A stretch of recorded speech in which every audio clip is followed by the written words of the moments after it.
प्रस्तुति गांधी गांधी गांधी गांधी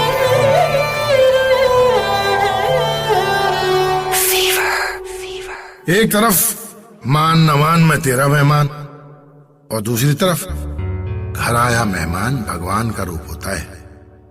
सर जी बातें तो दोनों सही हैं, लेकिन आपको कंफ्यूज कर दें लाजमी है ना, हो जाता है लाइफ में, कभी कभी कंफ्यूजन भी हो जाता है।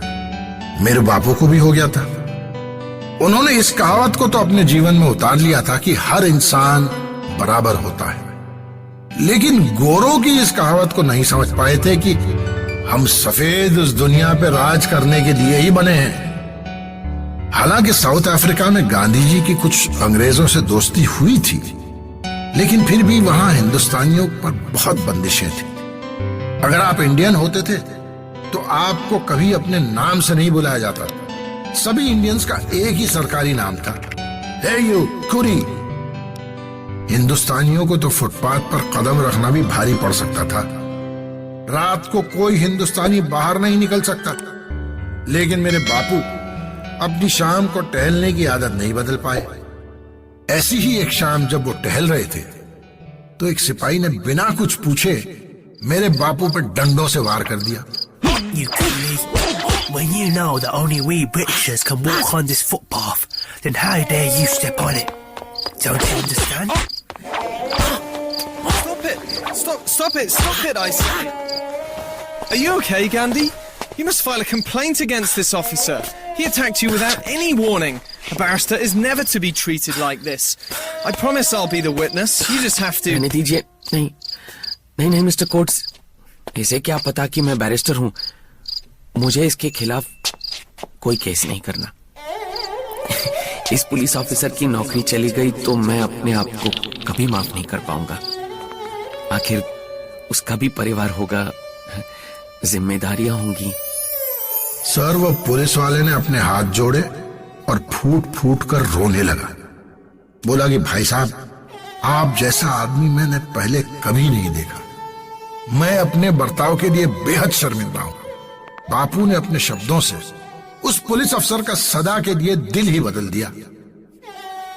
इस बीच सेठ अब्दुल्ला और तैयब के केस में एक बड़ा इंटरेस्टिंग ट्विस्ट आया। पंचायत बैठी, मामला सुना गया और फैसला भी सुनाया गया गांधी जी के मुवक्किल सेठ अब्दुल्ला के हक में। अब एक नई समस्या खड़ी हो गई।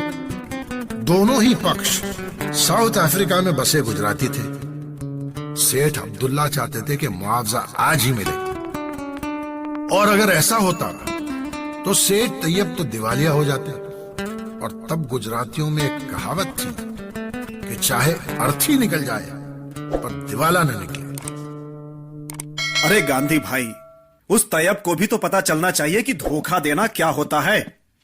सेठ जी, जैसे तैसे मामला सुलझा है, अब इसे बिगाड़िए मत। अगर यही कोर्ट में होता तो सालों साल लग जाते और मुआवजे से कहीं ज्यादा पैसा आपका सिर्फ वकीलों के फीस में खर्च हो जाता। तो फिर आप बताइए गांधी भाई, क्या मैं अपने हक का पैसा छोड़ दूं? सेठ जी, मैं तो आपको कहूंगा कि आप कुछ किश्त बांधकर सेठ तैयब से अपना पैसा वसूल कर लीजिए। इससे उन पर भी बोझ नहीं पड़ेगा और आपके पैसे भी आ जाएंगे। चाहे रिश्तों में लाख दरारें आ जाए, पर आपको यह नहीं भूलना चाहिए कि आखिर सेठ तैयब आपके भाई ही तो हैं। आखिर आप कितने दिन तक इस दुश्मनी का बोझ उठाएंगे? और अब तो सबके सामने साबित हो चुका है कि आप सही थे। ऐसे में सेठ तैयब को और परेशान करना मुझे ठीक नहीं लगता। गांधी भाई, आप शायद ठीक ही कहते हैं। चलिए, रखिए आपकी बात। आप भी क्या याद करेंगे? जैसा आप कहते हैं अब वैसा ही होगा।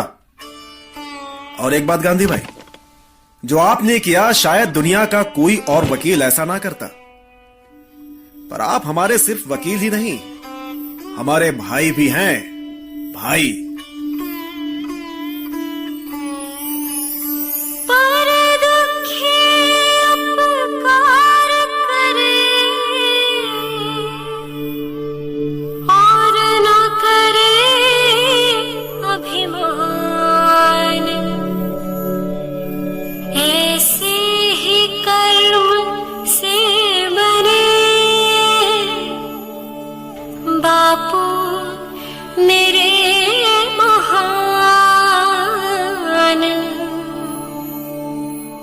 बापू मेरे महान।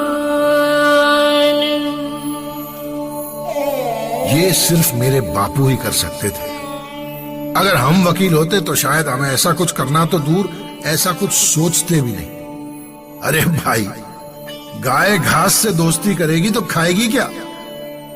पर मेरे बापू की यही बातें थी जिसके लिए सारा साउथ अफ्रीका उनका दीवाना हो गया। कुछ खास थे मेरे बापू, एक महात्मा थे मेरे बापू। मेरे बापू की कहानी को हम आगे बढ़ाएंगे, और ये कहानी इसलिए कि अगर पोरबंदर गुजरात में वो महात्मा नहीं होता तो न मैं होता और न आप।